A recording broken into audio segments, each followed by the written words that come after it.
அரசியல் கட்சி தலைவர்களின் ரோட் ஷோ நிகழ்ச்சிகளுக்கு அனுமதி வழங்குவது தொடர்பான வழிகாட்டு நெறிமுறைகளை வகுப்பது தொடர்பாக முக்கிய ஆலோசனை. முதல்வர் ஸ்டாலின் தலைமையில் சென்னையில் நடைபெற்ற ஆலோசனை கூட்டத்தில் காவல்துறை உயர் அதிகாரிகள் உள்ளிட்டோர் பங்கேற்பு.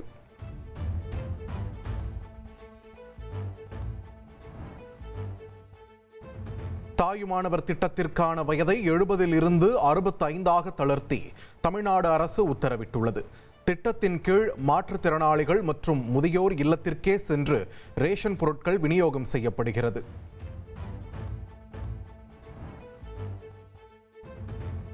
அதிமுகவில் இருந்து சர்வாதிகார போக்கில் எடப்பாடி பழனிசாமி தன்னை நீக்கியிருப்பதாகவும் சட்டப்படி நடவடிக்கை எடுப்பேன் என்றும் செங்கோட்டையன் தெரிவித்துள்ளார். 53 ஆண்டு காலம் இரவு பகல் பாராமல் உழைத்த தன்னை அதிமுகவில் இருந்து நீக்கியதால் மனவேதனையில் கண்ணீர் சிந்துகிறேன் என்று உருக்கமாக பேசினார்.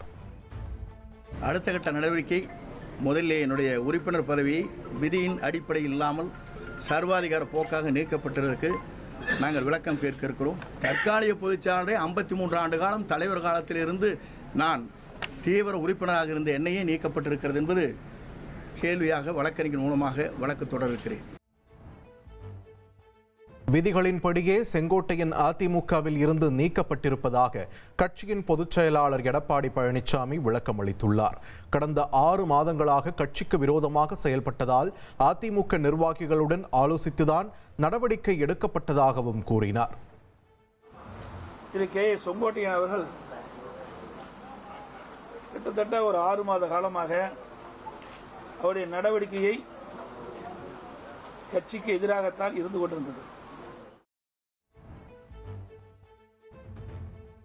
அதிமுகவின் தற்காலிக பொதுச் செயலாளரான எடப்பாடி பழனிசாமியை முதல்வராக்க முக்கிய பங்காற்றியதாக செங்கோட்டையன் தெரிவித்தார்.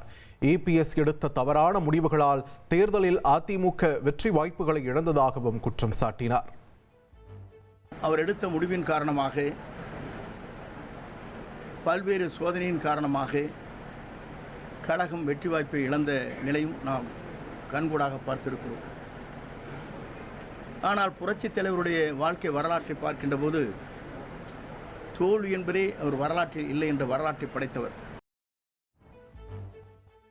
செங்கோட்டையன் விசுவாசி என்றால் அமைச்சரவையில் இருந்து ஜெயலலிதா நீக்கியது ஏன் என எடப்பாடி பழனிசாமி கேள்வி எழுப்பினார்.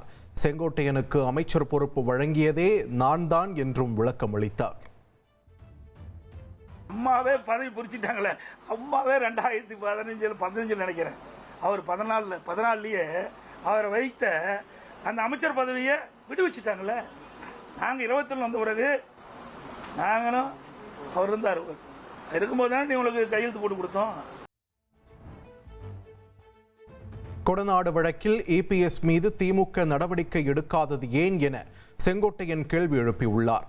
திமுகவின் பி டீமாக யார் செயல்படுகிறார்கள் என்பது மக்களுக்கு தெரியும் என்றும் தெரிவித்தார். கொடநாடு வழக்கில் அதிமுக ஆட்சியில் சட்ட ரீதியான நடவடிக்கை எடுக்கப்பட்டதாக எடப்பாடி பழனிசாமி தெரிவித்தார். திமுகவுக்கு ஆதரவாக செயல்படும் ஓபிஎஸ், டிடிவி தினகரன், செங்கோட்டையன் தான் பி டீம் என்று விமர்சித்துள்ளார்.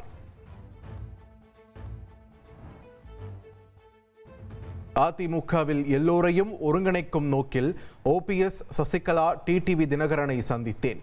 கட்சியில் இருந்து விலக்கி வைக்கப்பட்டவர்களுடன் பேசியதால் அதிமுகவில் இருந்து தான் நீக்கப்பட்டிருப்பதாக செங்கோட்டையன் தெரிவித்தார். ஹிட்லர் மனப்பான்மையில் செயல்படும் இபிஎஸ் தனது லாபத்திற்காக அதிமுக அடிப்படை விதிகளை மாற்றியதாக அமமுக பொதுச் செயலாளர் டிடிவி தினகரன் குற்றம் சாட்டினார். திமுக மீண்டும் ஆட்சிக்கு வர எடப்பாடி பழனிசாமி வழிவகுத்திருப்பதாகவும் விமர்சித்தார். திமுகவிடமிருந்து மக்கள் சக்தியின் துணையோடு தமிழ்நாட்டை மீட்போம் என தமிழக வெற்றிக் கழக தலைவர் விஜய் தெரிவித்துள்ளார். தமிழ்நாடு தினத்திற்கு வாழ்த்து தெரிவித்துள்ள அவர், தமிழின் பெருமையும் தமிழ்நாட்டின் புகழும் உலகெங்கும் ஓங்கி ஒலிக்கட்டும் என்றும் குறிப்பிட்டுள்ளார்.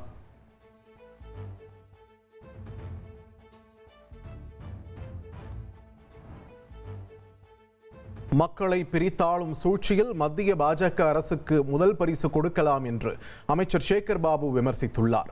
தமிழகத்தில் வட இந்தியர்களை சகோதரத்துவத்துடன் நடத்துவதாக அவர் பதிலளித்துள்ளார்.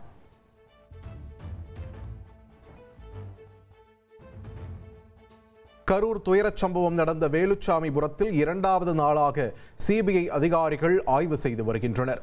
3D டிஜிட்டல் ஸ்கேனர் கருவி மூலம் 500 மீட்டர் தூரம் வரை அளவீடு செய்யும் பணி 3 மணி நேரத்திற்கும் மேலாக நடைபெறுகிறது. தமிழகத்தில் மேலும் 38 இடங்களில் விரைவில் ஹெல்த் வாக் திட்டம் தொடங்கப்பட உள்ளதாக அமைச்சர் மா சுப்பிரமணியம் தெரிவித்துள்ளார். 8 கிலோமீட்டர் தூரத்திற்கு ஹெல்த் வாக் நடைபயிற்சி பாதைகள் உருவாக்கப்படும் என்றும் அவர் அறிவித்தார். சென்னையில் ஆபரண தங்கத்தின் விலை சவரனுக்கு 80 ரூபாய் உயர்ந்துள்ளது. ஒரு சவரன் தங்கம் 90,480 ரூபாய்க்கு விற்பனை செய்யப்படுகிறது.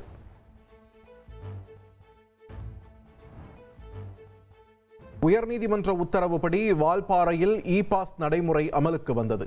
சுற்றுலா பயணிகள் வசதிக்காக எளிதில் இ-பாஸ் பெறும் வகையில் ஆழியார் சோதனைச் சாவடியில் QR கோட் போர்டு வைக்கப்பட்டுள்ளது. தஞ்சை பெரிய கோவிலில் கோலாகலமாக நடைபெற்று வரும் ராஜராஜ சோழனின் 1040வது சதய விழா. அரசு சார்பில் தஞ்சாவூர் மாவட்ட ஆட்சியர் பிரியங்கா பங்கஜம் ராஜராஜ சோழன் சிலைக்கு மாலை அணிவித்து மரியாதை செலுத்தினார்.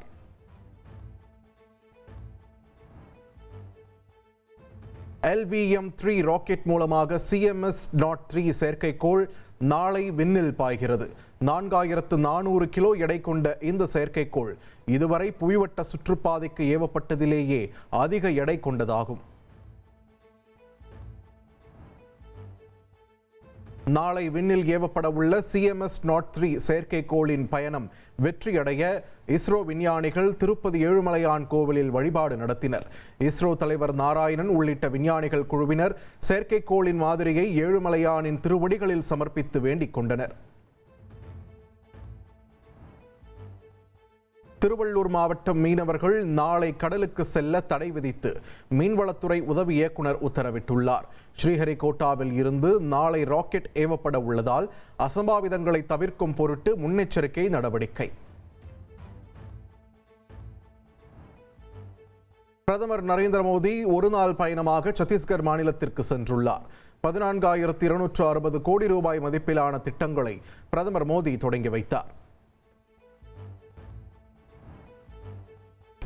மலேசிய தலைநகர் கோலாலம்பூரில் நடைபெறும் ஆசியான் பாதுகாப்பு அமைச்சர்கள் மாநாடு. தென்கொரிய பாதுகாப்பு அமைச்சரை மத்திய பாதுகாப்புத்துறை அமைச்சர் ராஜ்நாத் சிங் சந்தித்தார். திகிலும் கேளிக்கையும் நிறைந்த ஹாலோவின் திருவிழா பொலிவியாவில் கோலாகலமாக நடைபெற்றது. வண்ணமயமான உடைகளை அணிந்தபடி சாலைகளில் திரண்டு குழந்தைகள் மற்றும் பெரியவர்கள் உற்சாகமடைந்தனர். ஆஸ்திரேலியாவுக்கு எதிராக சிட்னியில் நடந்த கடைசி ஒருநாள் கிரிக்கெட் போட்டியில் காயமடைந்த இந்திய அணியின் துணை கேப்டன் ஸ்ரேயஸ் ஐயர் சிட்னி மருத்துவமனையில் இருந்து டிஸ்சார்ஜ் செய்யப்பட்ட ஸ்ரேயஸ் ஐயரின் உடல்நிலை சீராக இருப்பதாக BCCI தெரிவித்துள்ளது. மகளிர் உலகக்கோப்பை கிரிக்கெட் தொடரின் இறுதிப் போட்டியில் இந்தியா மற்றும் தென்னாப்பிரிக்கா அணிகள் நவி மும்பையில் நாளை பலப்பரீட்சை நடத்த உள்ளன. முதல் முறையாக இந்திய மகளிர் அணி உலகக்கோப்பையை வெல்லுமா என்ற பெரும் எதிர்பார்ப்பு ஏற்பட்டுள்ளது.